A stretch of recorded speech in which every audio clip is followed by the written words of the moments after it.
Estamos em Santa Cruz do Douro, no concelho de Baião, mais precisamente no lugar de Tormes. Mas este é um topónimo que resulta da criatividade de um dos mais fabulosos escritores portugueses, Eça de Queiroz. A Casa de Tormes é hoje um espaço museológico que guarda muito da vida e da obra do grande escritor. Vamos conhecer a Casa de Tormes.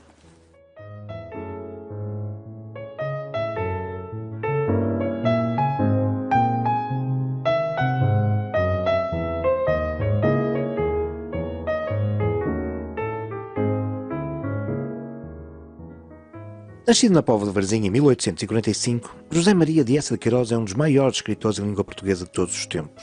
Tendo passado a sua infância em Aveiro, onde é criado pelos avós paternos, e no Porto, onde estuda no Colégio Interno da Lapa, Eça cursará Direito em Coimbra, onde se forma em 1866. Ingressará depois numa carreira diplomática que o levou a exercer em Havana, Newcastle, Bristol e Paris. Paralelamente escreve muito e torna-se o primeiro e mais relevante escritor da corrente realista em Portugal. Traduzido em cerca de 20 línguas, é autor de uma vasta obra que, para lá de correspondência, contos, crónicas, inclui obras, romances de referência absoluta de que são exemplo Os Maias, O Crime de Padre Amaro, A Tragédia da Rua das Flores, O Primo Basílio, O Mandarim, A Relíquia, O Mistério da Estrada de Sintra, A Ilustre Casa de Ramires ou A Cidade e as Serras.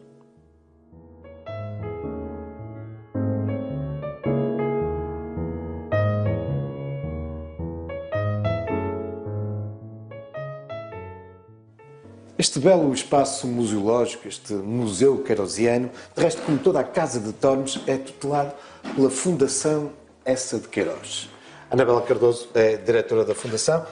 Doutora, como é que surge esta fundação e como é que a Casa de Tormes vem parar à Fundação? Portanto, a Casa de Tormes, que é o cenário da Cidade e as Serras, pertencia a casa e a quinta à Dona Maria da Graça, que era casada com Manuel de Castro, filho da Maria Eça de Queiroz, e que foram, de resto, as primeiras pessoas da família a viver nesta casa. E portanto, era uma casa da família. Era uma casa da família. A Dona Maria da Graça e o Dom Manuel de Castro não tiveram filhos e sempre tiveram o desejo de constituir a fundação, que desejo, aliás, também já era da filha. E em 1990, já a Dona Maria da Graça estava viúva, constituiu a Fundação Eça de Queiroz e doa todo o património que tem, e esta casa e a quinta, para instituir a fundação, e daí nasce esta instituição. Muito bem. Quem é que constitui, nos dias de hoje, a Fundação? Nos dias de hoje, a Fundação tem um Conselho de Administração composto por 5 pessoas. O presidente é o Afonso Reis Cabral, depois tem... Afonso Reis Cabral, que é descendente dessa Queiroz, não é? É descendente dessa de Queiroz, sim. Assumiu as funções agora, recentemente. Depois tem um representante da Câmara Municipal de Baião, que é a única entidade que tem um lugar fixo no Conselho de Administração. Tem o presidente do Conselho de Curadores, que neste momento é a Câmara Municipal de Vila Nova de Gaia, e depois tem o engenheiro José António Barros e a professora Ivone Abreu. Portanto, são os membros do Conselho de Administração atual, sendo que a administração pode ter entre 5 e 9 elementos. Depois temos também um Conselho Cultural constituído por várias pessoas ligadas à cultura nacional, que auxiliam o Conselho de Administração, e temos o Conselho de Curadores e o Conselho Fiscal. De referir que todas estas pessoas trabalham voluntariamente para a Fundação e não recebem qualquer dinheiro pelo seu trabalho. E, portanto, dizia-me que, de facto, a missão da Fundação é a salvaguarda deste espaço, mas também a promoção da obra de Eça de Queiroz. O objetivo da Fundação é a promoção nacional e internacional da vida e obra de Eça de Queiroz. A salvaguarda começa logo com este espaço museológico que preserva todo o espólio que conseguimos aqui reunir e que pertenceu ao escritor, mas depois, ao longo do ano, vamos fazendo várias atividades, não só aqui, mas também com outras entidades parceiras, para a promoção da vida e obra do escritor, conferências, palestras. Temos também atividades que promovemos regularmente aqui, portanto, um diversificado programa cultural que tem como finalidade sempre a preservação da vida e da obra do escritor.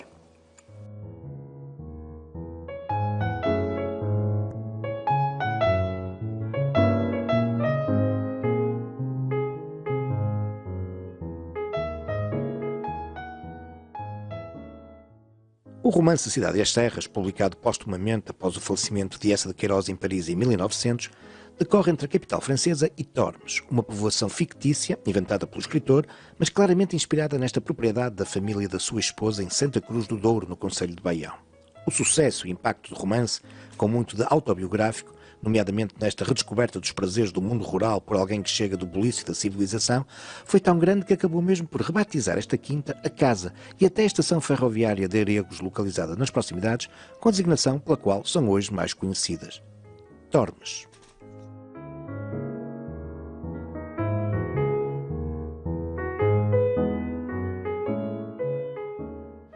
Esta é uma casa repleta de interessantes recantos, memórias, património, e por isso o ideal é visitá-la com quem nos possa descodificar. É o caso de Carla Vieira, uma das responsáveis pelas visitas culturais aqui na Casa de Tormes.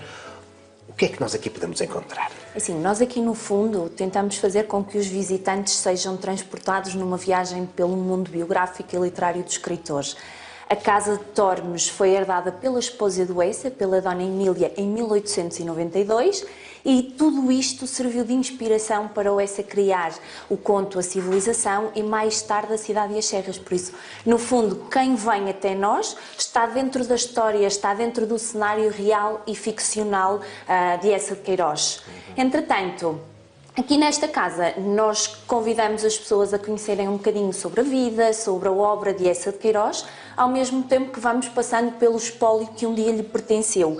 Há aqui algumas peças que nós efetivamente gostamos sempre de destacar, como por exemplo a cadeira de Jacinto ou a mesa do arroz de favas, tudo isto descrito depois muitíssimo bem também na obra do escritor, mas depois há peças extremamente emblemáticas, não só para nós, como também para aqueles que nos visitam. Estou a falar, por exemplo, da secretária, onde o Eça escreveu grande parte dos romances dele, com uma particularidade que muitas vezes as pessoas não fazem ideia.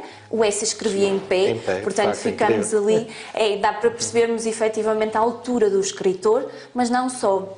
Temos a cabaia que lhe foi oferecida pelo Conde de Arnoso, tudo isto relacionado também aqui neste caso à obra, o romance O Mandarim. Temos ainda alguma da biblioteca pessoal de Eça de Queiroz, temos... Muitas fotografias de amigos. Imensas fotografias, sim. Amigos e familiares, os filhos. Exatamente. E nós vamos falando mesmo um bocadinho dessas pessoas, o papel que tiveram na vida do escritor e também alguns deles, claro, na criação da própria Fundação Eça de Queiroz. Aqui lá temos uma salinha muito interessante. Sim, temos uma salinha que acaba por ter um imenso valor também ele próprio e simbólico, porque as pessoas podem ter um contacto muito próximo com alguns dos objetos pessoais do escritor, nomeadamente aquele que toda a gente vê como uma imagem de marca do Eça, o monóculo. Nós aqui temos 3 deles, temos um alfinete de gravata de Eça de Queiroz. Uma madeixa de cabelo. Uma madeixa de cabelo, exatamente. Se calhar nos dias de hoje é aquilo que mais próximo nós realmente temos do escritor. Temos peças também como o relógio de bolso, as alianças de casamento, temos ainda livros de cheques do Eça, cartões de visita. Tudo isto permite que os visitantes, no fundo, contactem muito diretamente com a vida, com a obra de Eça de Queiroz.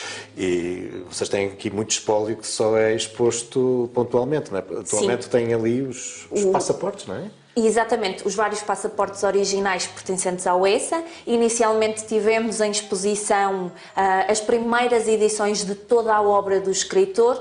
No fundo, nós estamos a tentar fazer durante este ano, 2022, de 3 em 3 meses, uma exposição com artigos inéditos que normalmente estão no nosso arquivo, mas que nós também queremos dar a conhecer às pessoas. E aqui estamos na sala de jantar, não é? Na sala de jantar, onde temos o mobiliário da sala de jantar, muitas das peças decorativas da Casa do Eça em Paris, nomeadamente algo que mostra que o Eça não só na obra gosta do pormenor, mas também na vida pessoal, porque temos aqui uma amostra do faqueiro, em prata, claro, mas todo ele mandado cunhar com o próprio monograma de Eça de Queiroz. Bem, mas para lá destes espaços, digamos, mais de representação social, de receber, há também aqui os espaços mais privados que a casa também nos apresenta, não é? É o caso do quarto. Do quarto, exatamente, onde está o mobiliário do quarto do casal incompleto, neste caso. Nós aqui só dispomos mesmo de uma das camas, porque infelizmente quando os bens vieram de Paris para Portugal, houve um navio, o Santo André, que naufraga ao chegar à costa portuguesa, E infelizmente há muitos valores da casa de Naí que acabam por se perder. Mas felizmente mesmo assim ainda hoje temos muito espólio, então as pessoas podem ver uma das camas do quarto, a escrivaninha onde a esposa redigia a correspondência pessoal dela, imensas fotografias, bilhetinhos que os filhos do Essa lhe enviavam sempre que ele se ausentava, bem como um retrato do avô paterno do Essa, considerado a grande figura de referência na sua vida. Vamos ver? Vamos sim.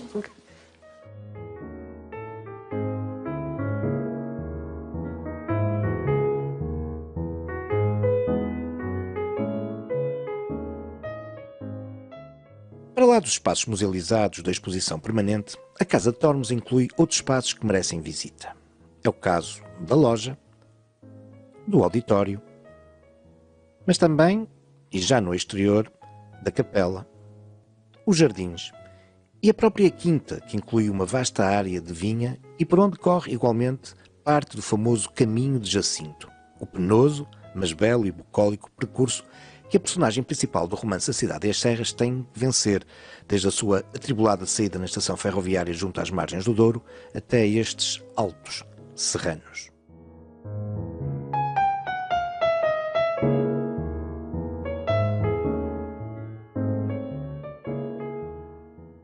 Doutora, mas para lá aqui da exposição permanente, digamos assim, deste espaço musealizado, a Fundação e a Casa de Tormes têm muitas outras ofertas para quem aqui nos visita.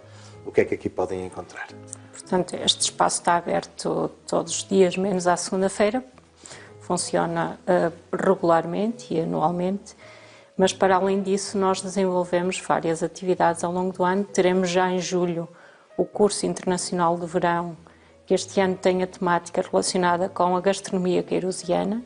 E são cursos de verão que já realizam há muitos anos, não é? São cursos que já vêm desde 97, interrompemos agora 2 anos por causa da pandemia, mas são cursos que nós já fazemos com regularidade e que têm a participação de estudantes de todo o mundo. Este ano teremos 2 professores convidados de Itália e um nacional. E para isso utilizam o auditório que também existe aqui. Utilizamos o auditório, que é para esse fim que nós temos esse espaço. Depois temos, durante essa semana, os alunos ficam aqui instalados em Tormes, mas percorrem toda a região, porque para além da componente letiva, digamos assim, nós também proporcionamos um programa diversificado para lhes dar a conhecer o Concelho de Baião e esta região. Mas a propósito já agora de alojamento, aqui a Casa de Tormes, aqui a propriedade, também tem um espaço de alojamento, não é? Portanto, nós temos 3 casas de antigos caseiros que foram recuperadas. Uma está arrendada a uma família que vive ali permanentemente. Depois temos a outra, que é a Casa do Silvério, que é uma casa de campo e que nós alugamos para turismo. E temos uma terceira que será alocada ao projeto de residências literárias que pretendemos implementar aqui em Tormes e no qual já estamos a trabalhar. Para além disso, nós temos também um centro de estudos e tradução literária instalado aqui em Tormes, em parceria com a Universidade do Minho, que durante uma semana também desenvolvemos oficinas de tradução literária sobre uma língua específica, cada ano escolhemos uma língua, e essa semana de oficinas de tradução termina com um encontro entre o escritor e os tradutores para discutirem a problemática da tradução literária. O escritor que está a ser traduzido. O escritor que está a ser trabalhado durante a semana das oficinas. Portanto, no final da semana, os tradutores têm a possibilidade de discutir essas problemáticas da tradução com o escritor. Doutora, deixa-me fazer uma pergunta. Com toda essa diversidade, ainda há os serviços educativos, qual é a fonte de receita da Fundação? Portanto, a principal fonte de receita da Fundação são as visitas. Nós cobramos bilhete para a visita à Fundação. Depois temos também 10 hectares de vinha que estão cedidos a uma empresa com quem temos um contrato de exploração, que é a Lima Smith, a Quinta da Covela, e que faz a exploração do nosso vinho e que nós também comercializamos aqui na nossa loja. Para além do vinho, temos vários produtos na loja também que servem de fonte de financiamento. Depois temos o restaurante de Tormes, que é explorado pela Pensão Borges e, portanto, são essas as principais fontes de financiamento da Fundação. Mas dizia-me então que existe aqui também uma loja, não é? Sim, temos uma loja onde temos livros, temos merchandising, temos os nossos produtos da quinta, aproveitamos também as ervas aromáticas do jardim para comercializar, fazemos compotas com os frutos da quinta. Portanto, tentamos rentabilizar tudo aquilo que temos para, assim, criar a sustentabilidade da Fundação, uma vez que nós temos o apoio da Câmara Municipal de Baião, depois temos apoio ao nível de mecenas, mas isso não é suficiente para manter toda esta casa e para dinamizar todas as nossas atividades culturais, e é fundamental termos uma receita permanente e regular. Falava-me das visitas, tem muitas visitas, nomeadamente escolares. Como é que o ESSA está a ser tratado no ensino? Infelizmente, as visitas escolares têm vindo a cair de ano para ano. Houve alturas em que nós já chegamos a ter cerca de 7.000 visitantes escolares por ano. Agora estamos muito abaixo desses números, principalmente estes últimos anos com a pandemia. Estamos a retomar já as visitas escolares. Este ano já registramos mais afluência desse público, mas o público geral, as visitas gerais e turistas já ultrapassam as visitas escolares, o que não acontecia há uns anos atrás. Portanto, tem-se verificado esse decréscimo de visitas ao núcleo museológico. Entretanto, têm tido doações, ou seja, o espólio aqui da Fundação continua a crescer.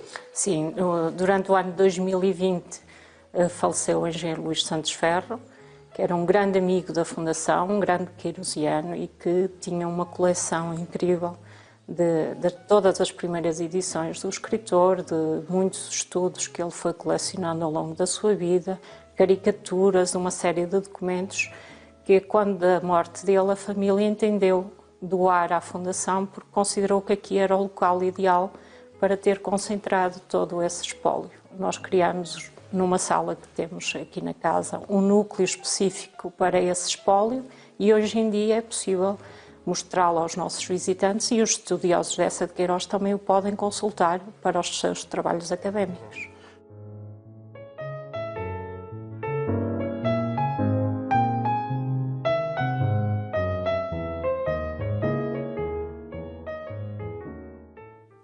Ainda dentro da casa merece também especial visita a sua cozinha. Este é um espaço emblemático, não só pela lareira ou pelo mobiliário e louça em exposição, mas também porque aqui estão bem vivas as memórias e os cheiros de A Cidade e as Serras.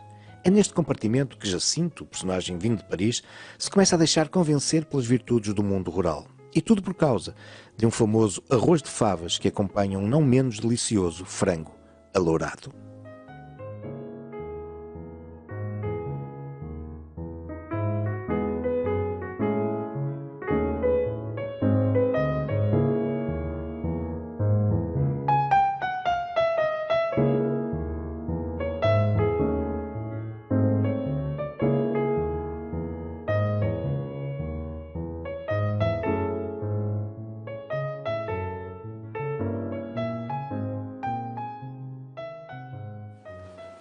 Desde há algum tempo que os museus vêm percebendo da importância de terem qualificados restaurantes como motivos de atratividade, mesmo como um complemento da sua oferta cultural. Ora, a Casa de Tormes foi das primeiras na região norte a apostar num restaurante qualificado e temático, especializado exatamente na gastronomia que essa refere na sua obra.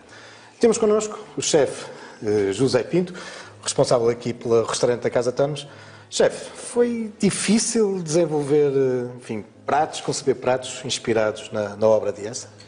Na realidade, as pessoas pensavam que seria, e toda a equipa pensou que seria um pouco difícil. Contudo, com a ajuda de, por exemplo, este dicionário gastronómico queirosiano, de Dar Moreira de Castro Alves, foi uma facilidade tremenda, porque temos aqui mais de 5.000 referências. 5.000 referências? 5.000 referências. Incrível.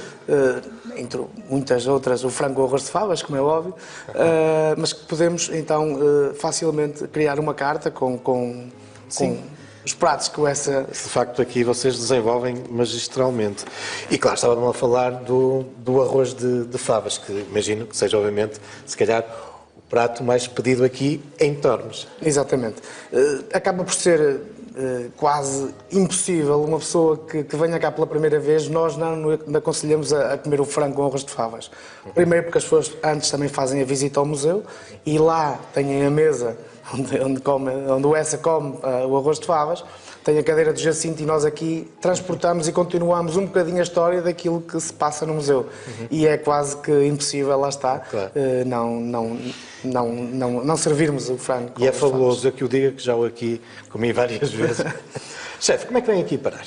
Ora então, o meu pai é proprietário da Pensão Borges, o restaurante mais antigo de Baião, e na altura ele já serviria aqui serviços de catering esporádicos, quando pessoas vinham, grupos de 10, grupos de 15, fazer a visita, e muitas das vezes esses almoços eram feitos na própria cozinha, onde foi lavado e feito o arroz de favas.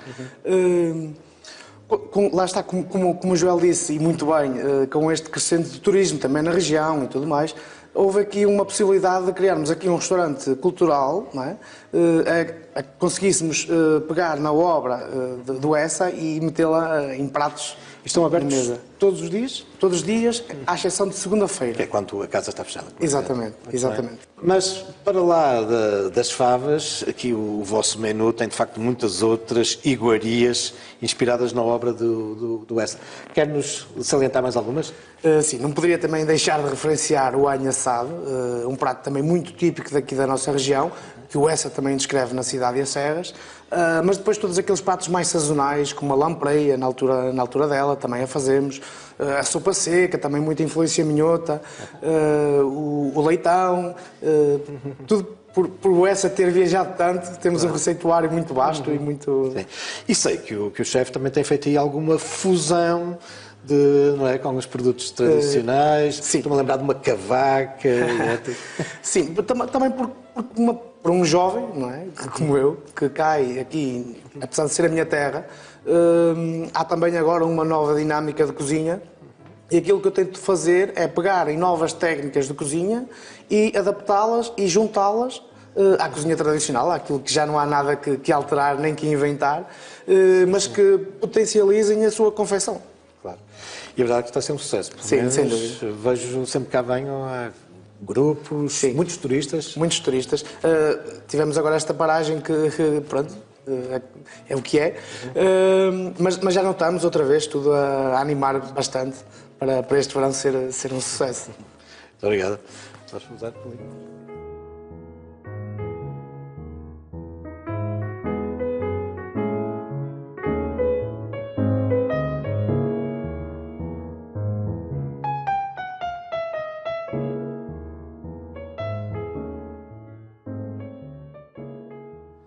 Interessantíssimo espaço museológico, a Casa de Tormes e a Fundação Essa de Queiroz são hoje também instrumentos cruciais na promoção da cultura portuguesa, porque, afinal, aqui se preserva, estuda, divulga e promove a obra de um dos mais fabulosos criadores da literatura em português, o escritor Essa de Queiroz.